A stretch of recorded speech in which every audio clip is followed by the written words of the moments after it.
अनिका, अनु baby, R you mad? तुला भाजलं नाही ना बच्चा? हा काय प्रकार आहे? का करतेस तू असं? राजन आत घेऊन चल हिला. चल.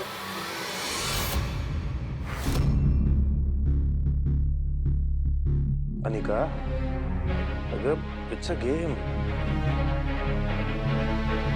तू नॅशनल चॅम्प आहेस बाळा. एक गेम हारल्याचं एवढं मनाला लावून घ्यायची काही गरज नाही.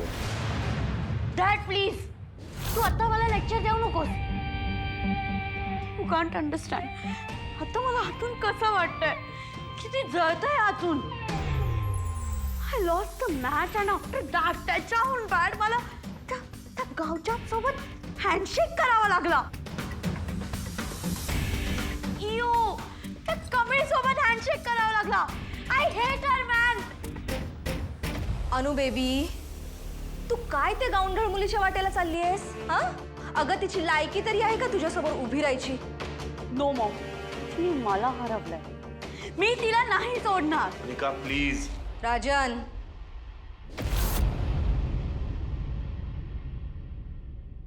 बघ, it was just a game.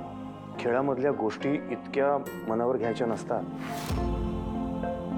आणि सगळ्यात महत्वाची गोष्ट म्हणजे रिवेंज अशी भाषा वापरायची नसते. इतकं मनाला लावून घ्यायचं नसतं. हे यातलं काहीच शिकवलं नाहीस तर चांगलं होईल राजन. राजन, कसं आहे ना, तुझा स्वभाव लहानपणापासून असाच आहे. पण जग तसं नसतं. खेळ असू देत किंवा आयुष्य, प्रत्येक डाव हा जिंकलाच पाहिजे. आणि मग ते जिंकण्यासाठी काही करावं लागलं तरी चालेल. आणि ही जर का माझी नात असेल तर तिला जिंकावंच लागेल. राणी आजी, थँक गॉड यू केम. माझा इथे खूप इन्सल्ट होतोय. माहितीये मला, पण आता मी आले ना, आत्ता काळजी नाही करायची. रडायचं नाही. काय सांगितलं? आपण रडायचं नाही. ज्यांनी आपल्याला खूप त्रास दिलाय ना, त्यांना रडवायचं. कामिनीचा डाव म्हणजे वर्मावर खाव. आत्या प्लीज, असलं काहीतरी तिच्या डोक्यात भरवू नकोस. राजन, तू प्लीज गप्पच बस. इथे माझ्या मुलीला इतका त्रास होतोय, तू त्या गावंढळ मुलीला बडबडायला पाहिजे, तर तू आपल्या अनुला बोलतोयस. बस झालं, तू आज जा, फ्रेश हो आणि झोप. तुझा मला आईशी बोलायचंय.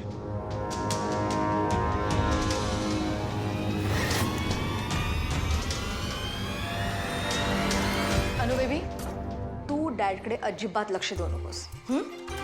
पण खरं सांगू, तू त्या गावंढळ मुलीसाठी स्वतःला त्रास करून घेतलेला मला अजिबात आवडलेला नाहीये. अगं तुझी अवस्था तर बघ, तुझा हात बघ. बेटा, तुला जो त्रास झाला ना, ह्याच्या 10 पटीने तू तिला त्रास द्यायचा. जो आपल्या वाटेला जातो ना, त्याची दुखरी नस ओळखून तिथे घाव घालायचं. राईट राणी आजी. आता बघच तू, मी तिची दुकडी नास पकडेन ते. That's like my daughter, my darling. खूप थकली असशील नास? एक काम कर, स्वतःच्या रूममध्ये जा, आराम कर आणि अति विचार अजिबात करू नकोस. Yes. Good night. Good night.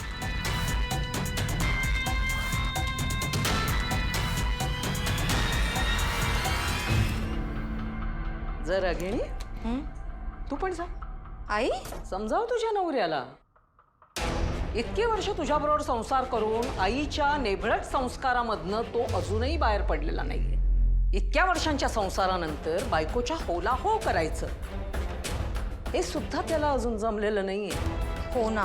काय हो ना? हे तुझं फेल्युअर आहे. आई, तू पण ना.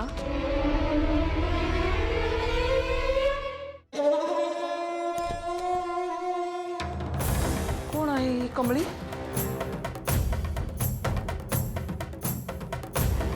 येऊ दे तिला माझ्या समोर, मग दाखवते कामिनी कसं काम तमाम करते ते. म्हणजे कळेल तिला कामिनीचा डाव विजय वर्मावर खाव.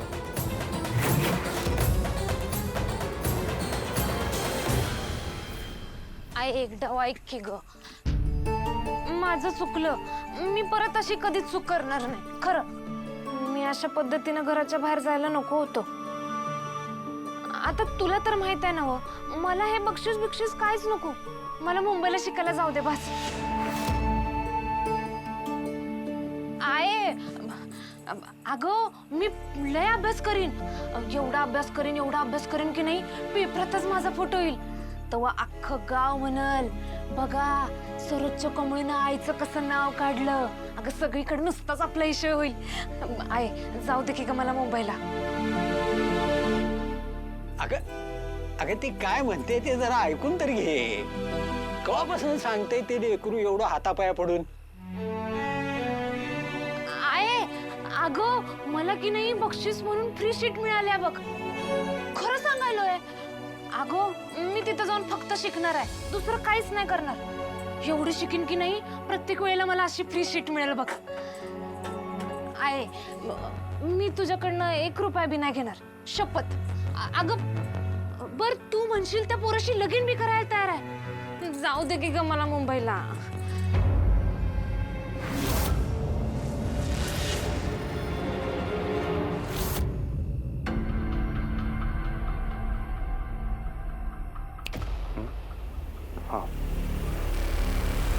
राजन, आज तू अनुसमोर मला किती बोललास, तेव्हा कुठे गेले तुझे घरातले संस्कार? एकतर तिला चुकीचे सल्ले देत फिरत असतोस आणि आज तिच्या समोर आणि आई समोर तू मला केवढा बोललास. इतक्या वर्षाचा संसार आपला, एकदा तरी तू माझ्या बाजूने बोललास नाही. आणि तुझी आई सतत मला घालून पाडून बोलत असतात त्या. आणि आता तू सुद्धा मस्त.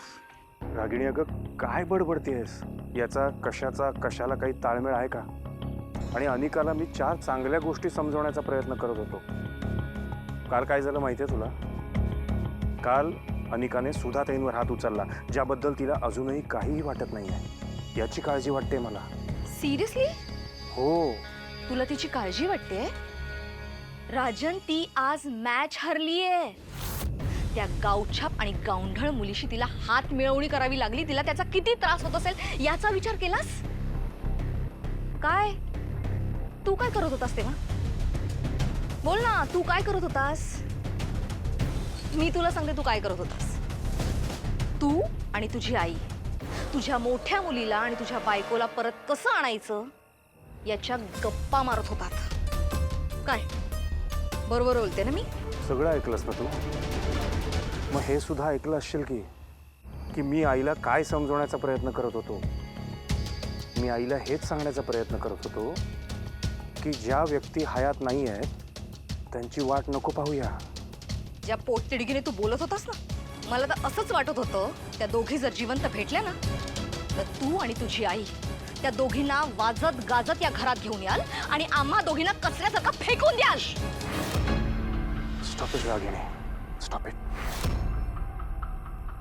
जा जाऊन झोप. Rajan please, I say please जा.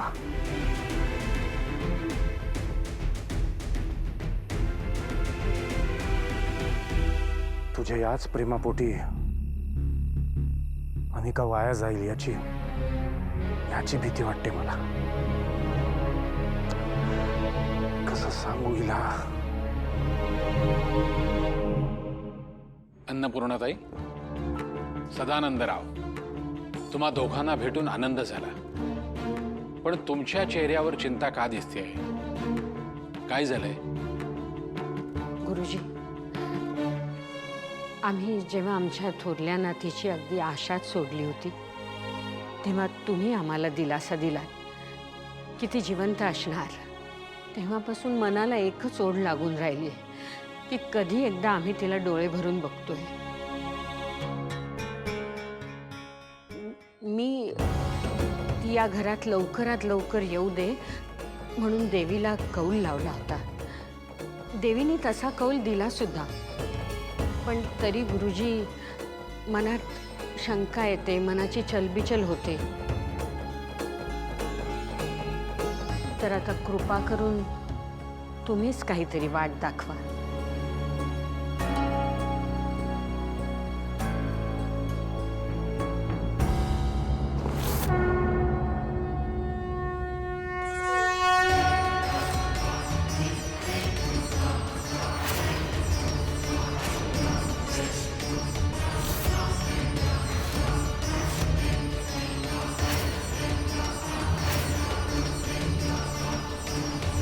आई, मी का नाही जाऊ शकत मुंबईला? काय आहे त्या मुंबईत? नेमका तुझा प्रॉब्लेम काय ते तर सांग.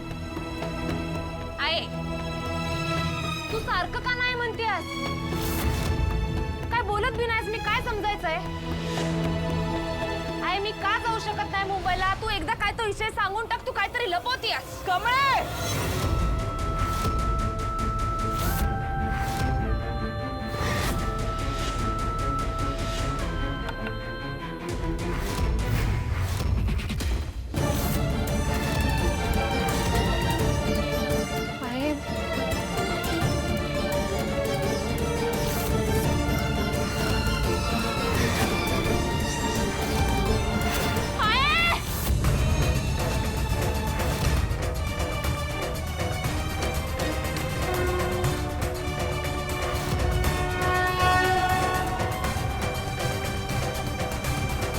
ताई, तुम्हाला देवीने अगदी योग्य संकेत दिलाय.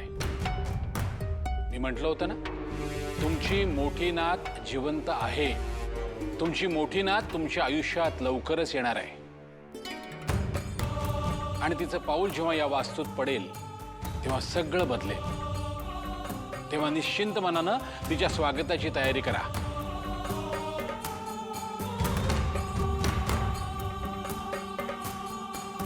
आई, काय कर? आई, सोड आई. सोडते बाबा, सांगा की.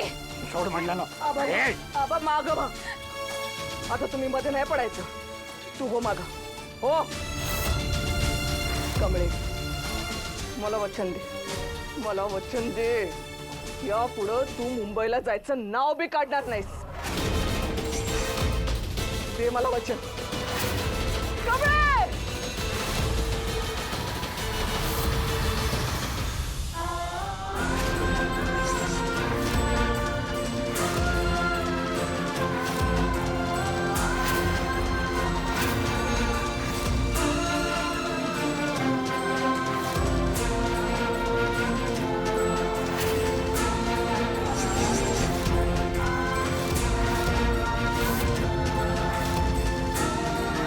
नाही फेकते लाकूड. काय येड बीड लागले का काय तुला? कशा पाहिजे स्वतःला त्रास करून घेतेस तू? आई, मी पाया पडतो तुझ्या. तू म्हणशील तसं आपण करू. मी ऐकतो सगळं तुझं. खरंच स्वतःला त्रास करून नको घेऊ आहे.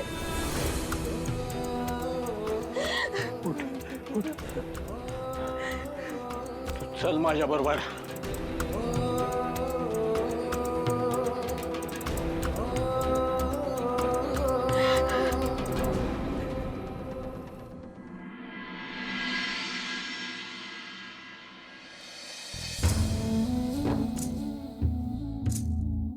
कुणी काहीही म्हणो, आता माझी पक्की खात्री आहे, माझी मोठी नात जिवंत आहे. ती मला भेटणार आहे.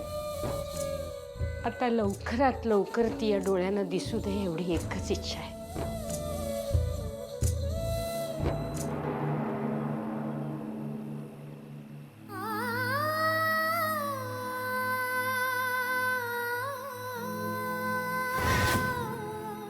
सरू, तुझा देवावरचा विश्वास कमी झालाय का? काय असं काय बोलायलंय आबा? आपण कायमच तुळजाईच्या पायावर डोकं ठेवतात. अगदी मनापासून भक्ती केली तिची. तुळजाई आपल्याला कधी त्रास होऊन देईल का? अगं देईलच काळजी असते आपल्या लेकरांची. आबा तुम्ही काय बोलताय मला समजेल असं बोला.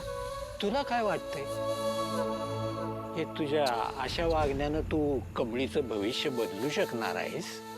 पण आबा तू आता तिच्या संग जसं वागायला लागली आहेस त्यानं तिला त्रास व्हायला लागलाय. हे तुला समजत नाही काय? मला एक सांग, तिला माहिती तरी आहे का तू तिला मुंबईला जायला नको का म्हणतेस ती? तुम्हाला तर माहिती आहे ना मी तिला का नाही म्हणते ते. तुम्हीच सांगा ना मी कसं पाठवू तिला मुंबईला.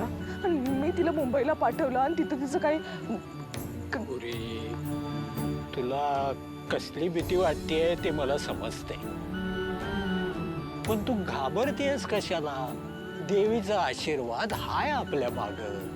आता बघ, तू कमळेला मॅच खेळायची नाहीस म्हणून कोंडून ठेवलंस, पण ती खेळलीस का नाही आणि जिंकली बी. बाय, ह्योच विचार आहे देवीचा. आपल्या कमळीच्या डोक्यावर देवीचा हात आहे, मग कशाबाई चिंता करायची? हे बघ सरू, आता लई विचार करू नको. समजा त्या देवीवर सोडून दे. आबा आपण एक काम करूया, कमळीला देवीचा कौल लावायला लावूया. आपण कमळीला देवळात दिवा लावायला लावूया आणि उद्या सूर्योदय होईपर्यंत तिनं दिवा पेटतात ठेवला तर आपण समजायचं की कमळीवर देवीची कृपा आहे. आणि जर दिवा येजला तर तू म्हणशील ते करू की आम्ही दोघं बी. काय म्हणतीस? हे बघ सरू, कौल लावायची आपली जुनी पद्धत आहे, पहिल्यापासूनच चालत आली आहे ती. आणि तुझा पण विश्वास आहे की याच्यावर. मग कौल लावून बघायला काय जातंय? तुझी काळजी पोरीच्या सपनाआड येत असेल तर कसं चालेल? म्हणून तर म्हणतोय, कमळीच्या आयुष्याचं काय करायचं ते तुझंही ठरवल. बरोबर बोलतोय ना हो मी?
काय करू मी सांगा ना.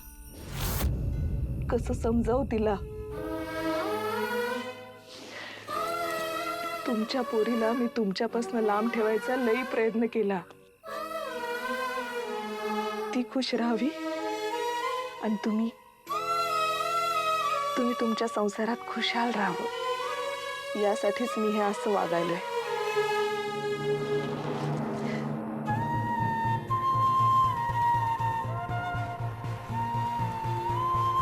खरं आता ती वयात यायला लागली, स्वप्न बघायला लागली.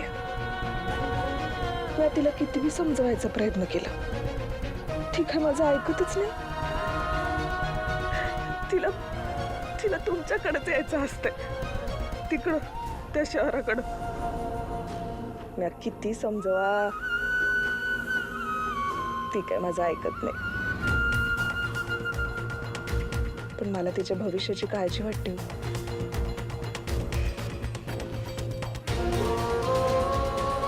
पण मी आता ठरवलंय, आबा म्हणतात तसं समद देवी आईच्या मर्जीवरच सोडायचं. आता देवी तुळजाईच माझ्या कमळीचं भविष्य ठरवाल. तीच आता कमळीला मार्ग दाखवाल.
काय ग आज काय बघायलास?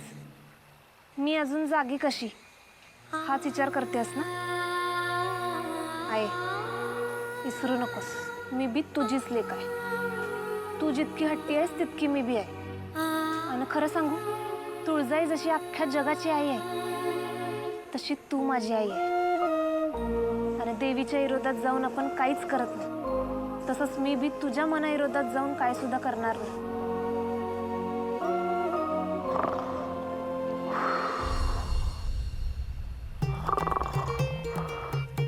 हे बघ, ओल्ड मॅन कसं ढाराडूर झालेत. असं घोरायला लागलं जसं काय अख्ख्या जगाची चिंता देवीवर सोपवून मोकळे झालेत. अरे तुम्ही दोघी जाग्याच आहे वे. आणि तू दिवा बी इजला नाही अजून.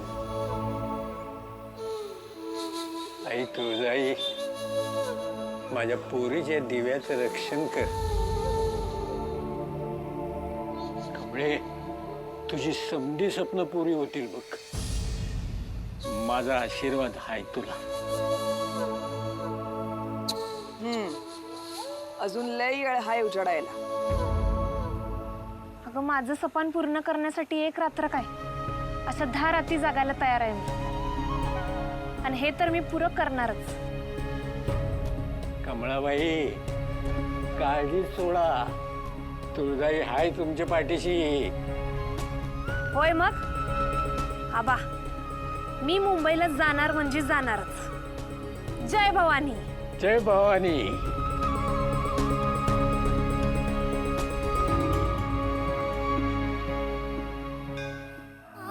आई तुळजा भवानी, तुला तर ठाव आहे मी कमळीला मुंबईला का जाऊ देत नाही ते. ती हिताच सुरक्षित आहे. ती मुंबईला गेली तर तिथे तिचं काय होईल काय बी सांगता यायचं नाही. ती जर का तिकडे गेली आणि तिथं नाही नाही, मी हे काय होऊ द्यायची नाही. आई, आजपासून मी तुझी जी काय भक्ती केली असेल, जी काय सेवा केली असेल, ती समधीपणाला लावायला तयार आहे मी. माझी एकच कळकळीची विनंती आहे तुला आई. मी पदर पसरते तुझ्यामुळं. माझ्या कमळेला कौल देऊ नकोस. यो दिवा विजलाच पाहिजे. माझं हे मागणं मान्य कर देवी आई. या आईवर दया कर, दया कर.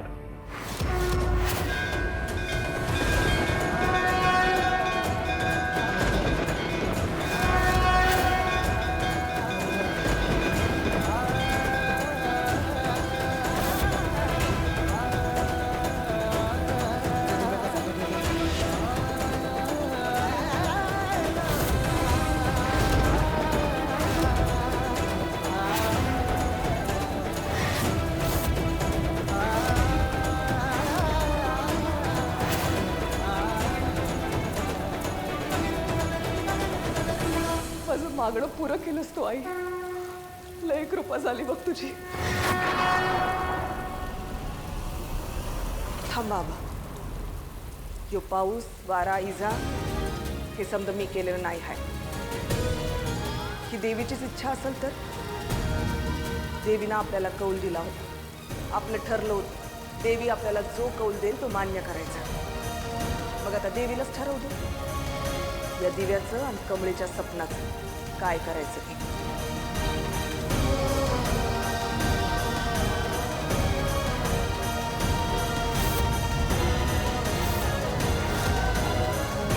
पाऊस तो पडायला खरं, पण कमळीवर पडत नाहीये. मी बघतो.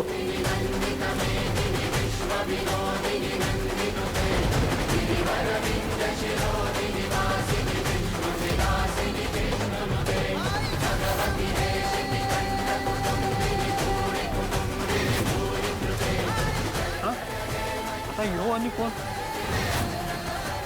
का असे ना, या घडीला देवीनेच धाडला याला.